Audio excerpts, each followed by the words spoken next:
তেলের ওপরে কালো জিরে দিয়ে সর্ষেটাও দিয়ে দিয়েছি, সর্ষে বাটাটা, আর টমেটো দিয়ে দিয়েছে। দেখো এদিকে তেলও ছাড়তে শুরু করে দিয়েছে আমার মশলাটা দিয়ে। আর তারপরেই আমি এই মাছগুলো দিয়ে দেবো। মাছগুলো দিয়ে ঢাকা চাপা দিয়ে আমার রান্না রেডি। আচ্ছা তোমরা আমাকে বলো, ঠিক আছে, তোমরা আদা জিরে বাটা দিয়ে একটা রেসিপি হয়, ওটাও খেতে ভালো, ওটা সিম্পল পাতলা ঝোলের মতো, মানে মানে ভোলা মাছের পাতলা ঝোল যদি বলো, তাহলে ওটাকেই মানে আদা জিরে বাটা দিয়ে ওটাই বেস্ট হবে। এইদিকে তোমাদের সাথে গল্প করতে করতে আমার এই যে মাছের ঝোলটা ফুটে গেছে, আর আমি মাছগুলোও দিয়ে দিয়েছি। আর এরপরে আমি একটু ধনেপাতা কুচি দিয়ে দেবো, ব্যাস আমার রেডি। আর ততক্ষণে আমি ধনেপাতা কুচিটা একটু পরে দেবো, একটু মাছের ঝোলটা একটু ফুটে যাক। আর এই দেখো মিডি চলে এসছে।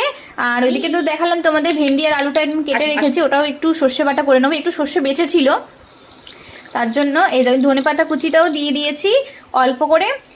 ধনেপাতাটা